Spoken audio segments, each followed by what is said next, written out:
Ya,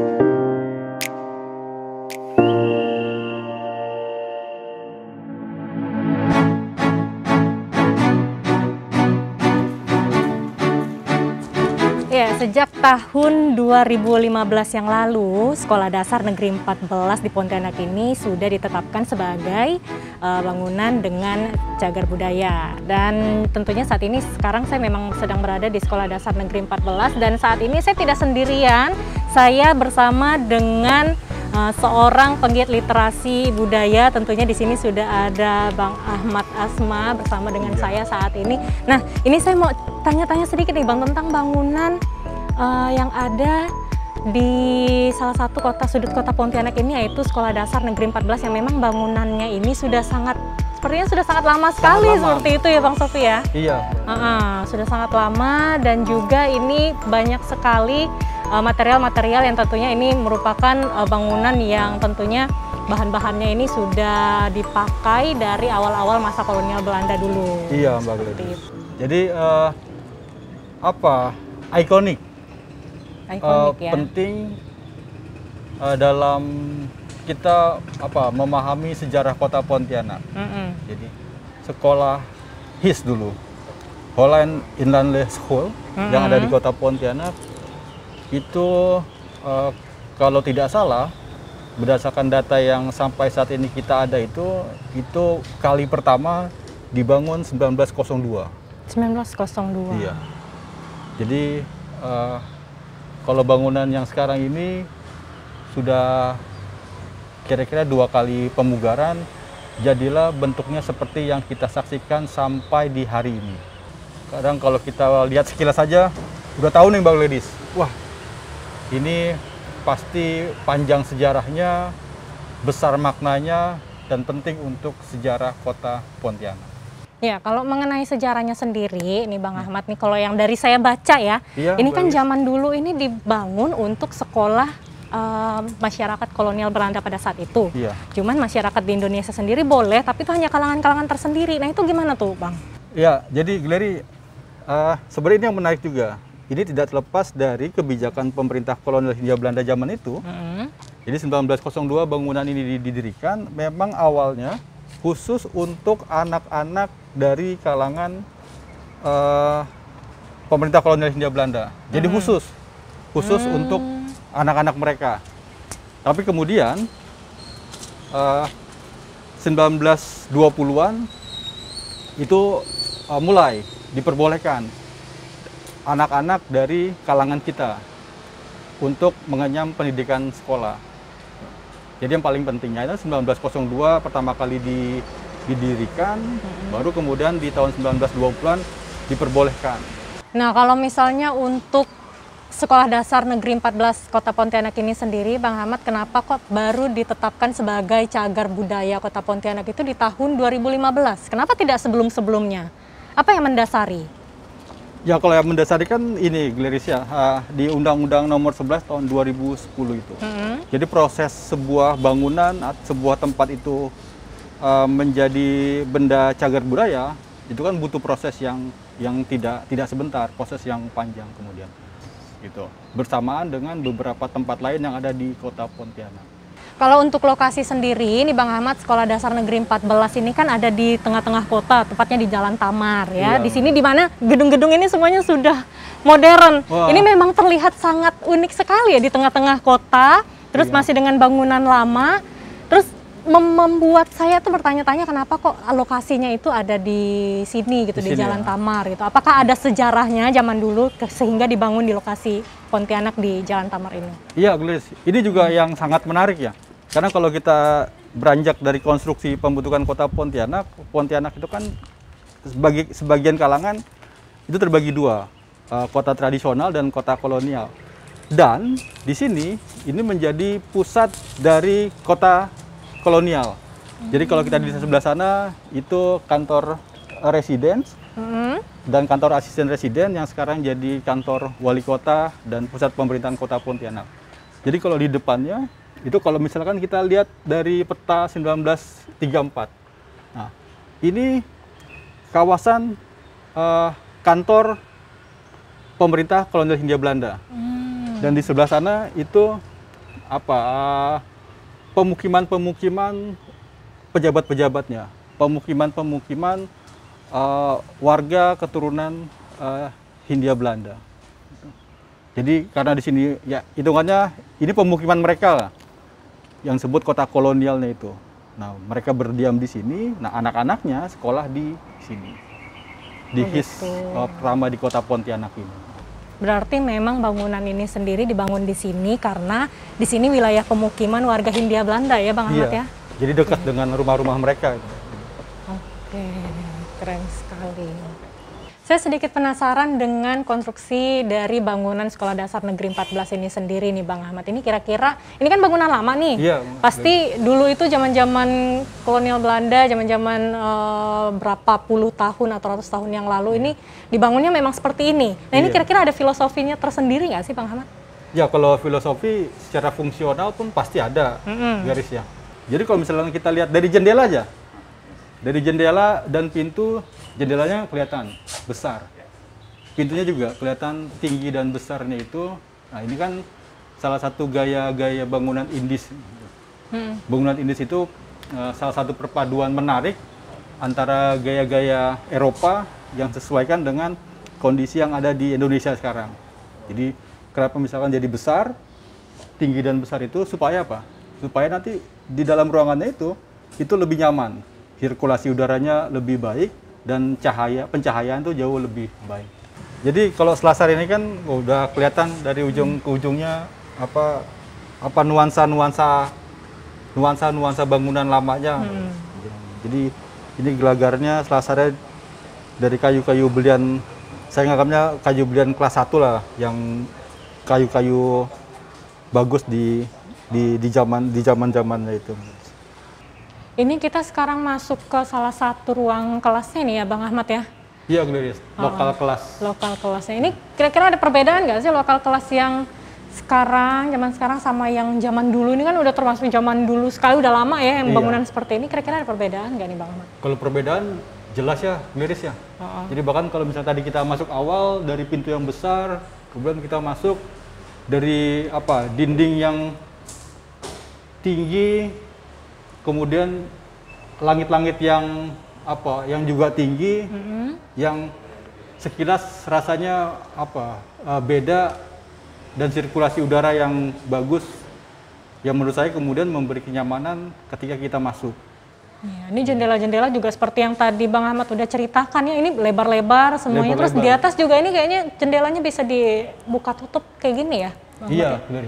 Ini juga termasuk salah satu ciri-ciri bangunan kolonial zaman dulu. Iya, salah satu ciri bangunan-bangunan Indis yang intinya adalah memberi sirkulasi udara dan memberi pencahayaan-pencahayaan ke dalam ruangannya itu. Ternyata di Sekolah Dasar Negeri 14 ini sendiri banyak sekali kisah maupun sejarah yang bisa kita angkat ya Bang Ahmad ya. Iya, tapi tentunya di luar sana juga ternyata masih banyak juga cagar budaya yang bisa kita gali lagi sejarahnya. Dan mungkin lebih seru lagi dari Sekolah Dasar Negeri 14 ini. Dan setelah ini mungkin kita boleh langsung ke sana aja.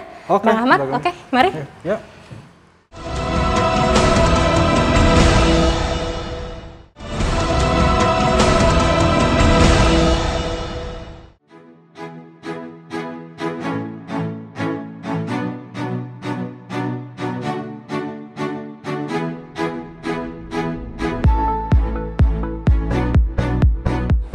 Ya, setelah kita mengulik sedikit sejarah mengenai bangunan Sekolah Dasar Negeri 14 Pontianak, saat ini saya berada di lokasi lainnya, tempat yang tak kalah memiliki nilai sejarah yang sangat tinggi sekali dan bisa kita angkat ke masyarakat. Ini salah satu lokasinya adalah di kantor pos Pontianak.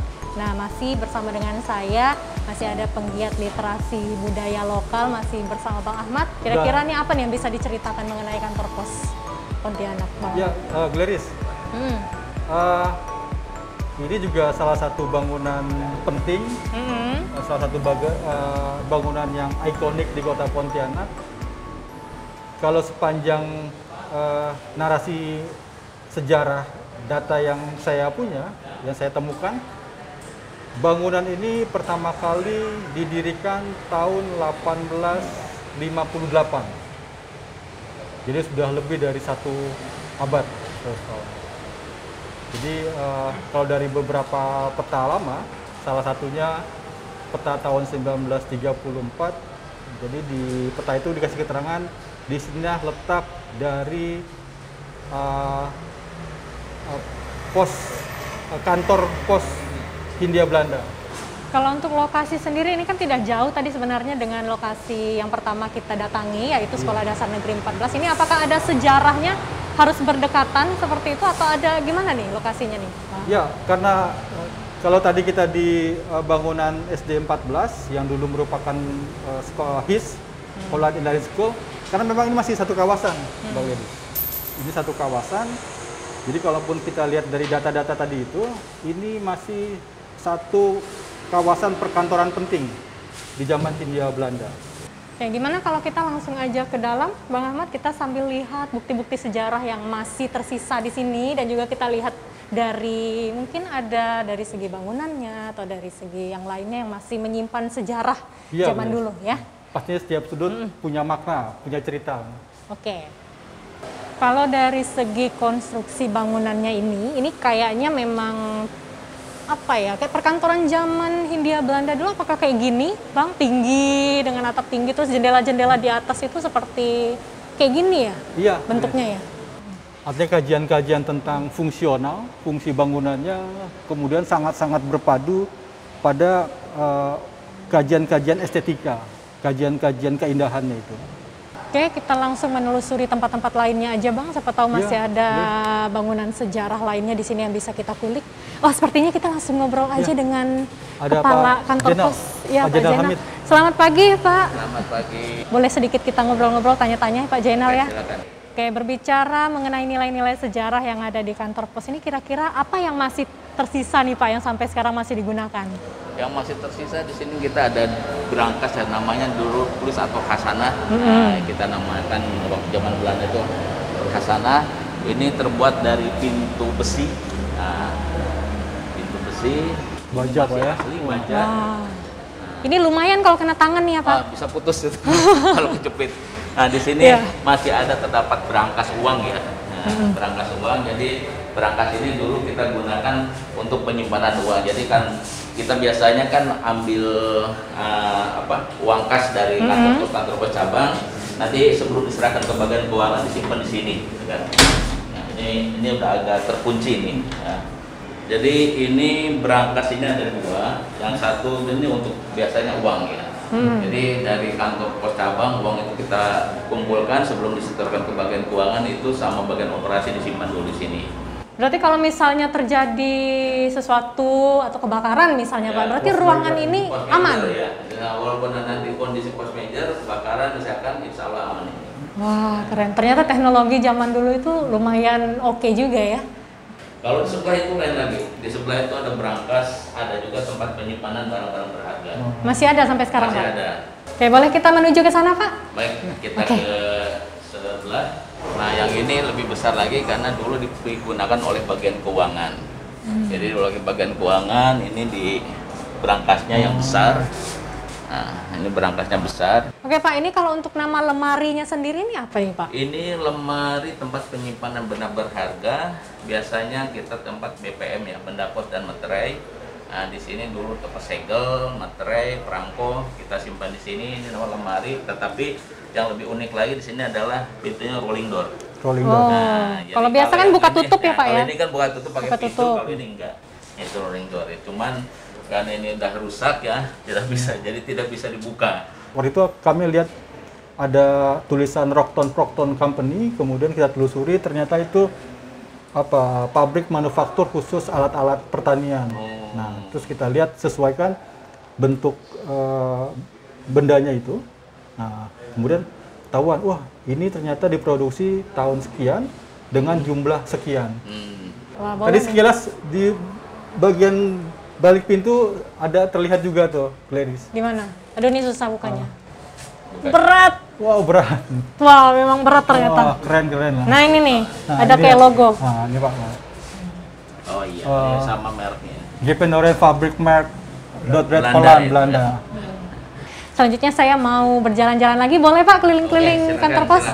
Boleh ya, bersama Bang Ahmad tentunya. Oke, terima kasih sekali lagi Pak Jainal. Pak Jainal, makasih Pak Jainal. Ya. keren-kerennya.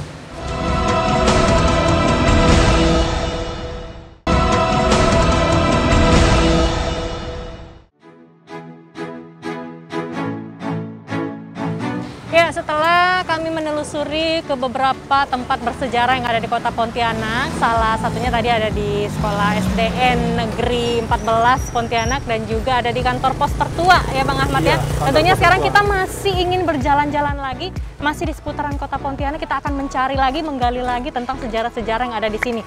Nah, seperti tempat kita saat ini nih Bang Ahmad, ini juga termasuk salah satu tempat yang tertua juga di Kota Pontianak. Ya, tertua, bersejarah dan penting. Benar sekali, ini adalah Pelabuhan Senghi ya. Kalau misalnya Senghi. masyarakat di sini taunya ini adalah Pelabuhan Senghi. Iya. Pelabuhan niaga tertua di Kota Pontianak. Ya, Pelabuhan niaga tertua di Kota Pontianak. Ini mungkin ada cerita sedikit tentang sejarah-sejarah di Pelabuhan Senghi ini Bang Ahmad. Jadi kalau dari beberapa informasi, dulu ini adalah kediaman dari Tan Senghi. Gereja ini? Ya, bagian sebelah kirinya, tapi tidak sebesar ini. Artinya Pelabuhan Senghi, namanya itu kemudian dinisbatkan dari nama seorang saudagar yang bernama Tan Senghi. Tan Senghi, oke. Jadi rumahnya menghadap ke sungai. Ke sungai, ke sana, Iya, ke arah sana ke ya? arah sana. Oke, boleh nanti kita jalan-jalan ke area pelabuhan, Oke. Bang Ahmad?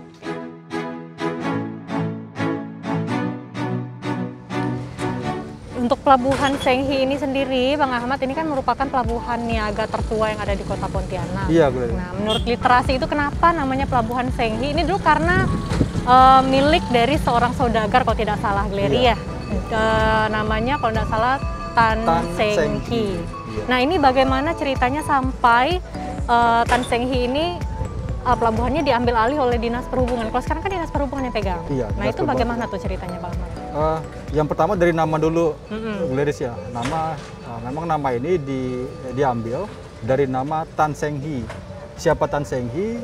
Kalau dari beberapa narasi sejarah yang kita himpun, Tan Senghi merupakan salah satu saudagar yang ada di Kota Pontianak. Dia pedagang khususnya untuk komoditi sumber daya alam. Gitu. Nah, sebagai seorang pedagang, saudagar, berkembang usahanya dia. Nah, proses perkembangannya dia itu juga tidak terlepas dari proses perkembangan perekonomian Kota Pontianak secara keseluruhan.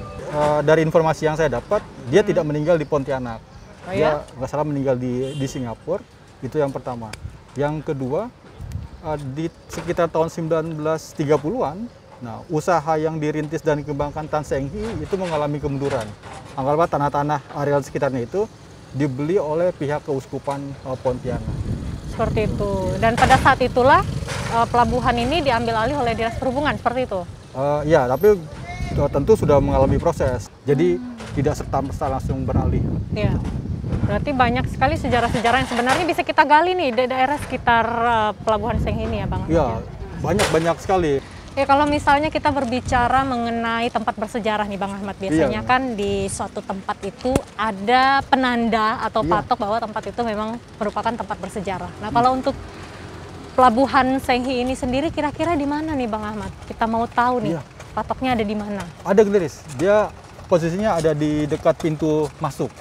Di sebelah sana? Ya, pas kita di sebelah kanan depan kita nanti. Oh, ya. Atau kita langsung ke sana? Boleh. Kita lihat patoknya seperti apa, saya penasaran soalnya. Ya ini, Gleri. Ini berarti patoknya? Iya. Ini penanda dari keberadaan Pelabuhan Senghi. Tapi di sini masih disebut pangkalan niaga pertama di Kota Pontianak. Ini tulisannya harusnya pangkalan niaga ya? Iya. Tapi karena memang usia udah lama, jadi ini kayaknya keropos. Iya. Dan ini dari yang 2005. 5. Oke. Mudah-mudahan nanti ini bisa ini lagi ya, Bang. Jadi kalau misalnya masyarakat kita berkunjung ke sini kan bisa lihat ini jadi bagus tulisannya ya. Iya. Soalnya saya baru tahu aja ini tulisannya niaga dari Bang pangkalan Ahmad. niaga pertama. Ternyata memang dulunya pemiliknya memang namanya Tan Senghi. Tan Senghi, seperti iya. itu. Kita jalan-jalan lagi. Iya. Oke. Oke, ayo, Bang.